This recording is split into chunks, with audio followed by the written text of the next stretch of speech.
Welcome to TwinCities.com and another edition of Tark Talk. And of course, I'm here with a Hall of Fame legend, Mr. Fran Tarkenton. And Fran, I have to ask, because I was reading on TwinCities.com in the St. Paul Pioneer Press, you wrote an article pertaining to the upcoming Super Bowl game.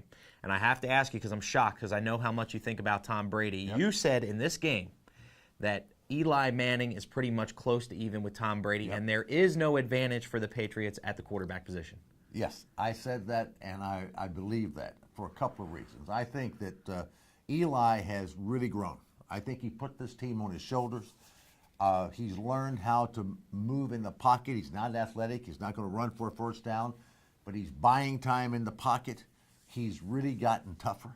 He really has. He's getting hits and knocked down by San Francisco, and he gets back up and he makes throws. He's making plays, and he's got playmakers around him. But Eli's arrived. He really has. I think he's in the prime of his career, 31 years old. He's right in the prime.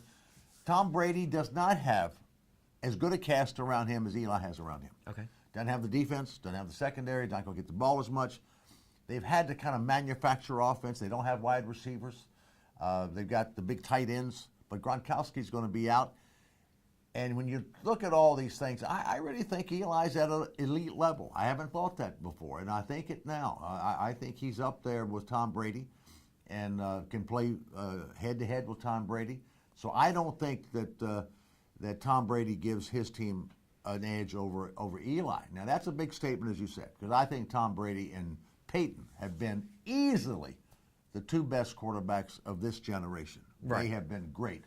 And as you look at generations of football, there's never more than two or three that are in the elite status. And now I think that Aaron Rodgers has gotten there, and Drew Brees is there.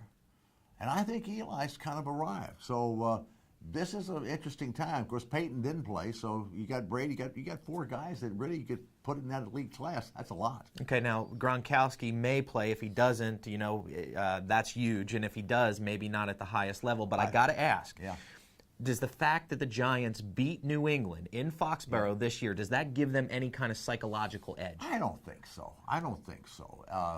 The thing that gives the Giants the big edge is they're healthy. They were 7-7, but they weren't healthy. And they've gotten their defensive backs healthy. They got their defensive line healthy.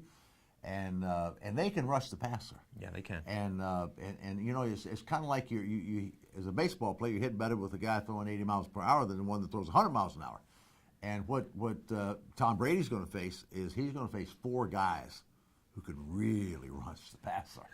And that you're not as good when that happens. So, but Belichick will figure something out, and Brady will figure something out. Who knows? San Francisco and the Ravens should have won last week. Yeah. If the breaks had been even, they win. It's football.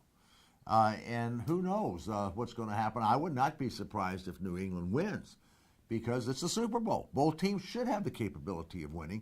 And so I guess we'll just Tim Tebow, I guess God will decide. And we'll have to wait and see. And, of course, visit St. Paul Pioneer Press and TwinCities.com for all of the analysis on this upcoming Super Bowl game by Mr. Hall of Fame quarterback Fran Tarkenton. But once again, thanks for joining us for another edition of Tark Talk.